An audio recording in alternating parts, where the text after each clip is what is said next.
Cheating వాళ్ళని పంపించి మెయిన్గా కాన్ఫిడెన్షియాలిటీ మాత్రం 100% మెయింటైన్ చేస్తాం. అమ్మాయి పేరు అనేది అసలు ఎవరికి తెలియదు, పేరెంట్స్ ఇన్ఫర్మేషన్ కూడా ఎవరికి తెలియదు. సో మా సైడ్ నుండి ప్లీజ్ మీరు ఇది వాళ్ళకి చెప్తారని అనుకుంటున్నాం. At the same time she teams కూడా వస్తున్నాయని అనుకుంటున్నారు స్కూల్స్లకి. ప్రైవేట్ స్కూల్, గవర్నమెంట్ స్కూల్ తిరుగుతున్నారు వాళ్ళు. పాక్సో కేసెస్ గురించి ఇవన్నీ గురించి 3 times వస్తున్నారు, చెప్తున్నారు. సో ఇంకా ఫ్రీక్వెన్సీ పెంచమంటే మీకు కావాలంటే, కానీ ఇది ఒక ఓకే ఓకే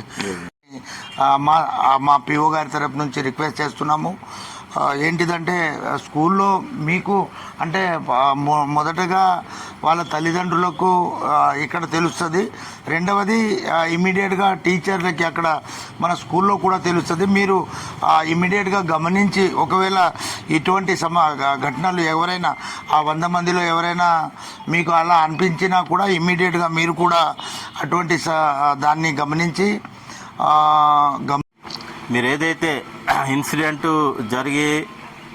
జరిగి ఇంకా రిపీట్ కాకుండా ఉండకుండా మీరు ఏదైతే మెమోరాండం రిప్రజెంటేషన్ మాకు ఇస్తున్నారో, ఇట్టి ఏదైతే ఉందో ఇన్సిడెంట్ ఇంకా ముందు జరగకుండా మేము గవర్నమెంట్ కూడా ఇప్పుడే నేను తెలియజేయడం జరుగుతుంది. Okay, thank you sir.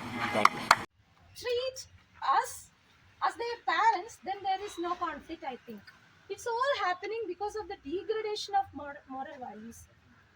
So it's my kind request to you is we need a moral classes to the students. We must know what is discipline, how to respect others.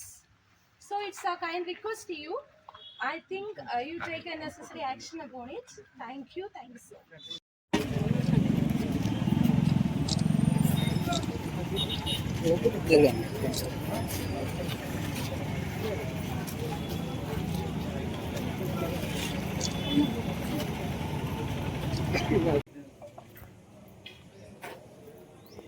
Any teachers want to speak?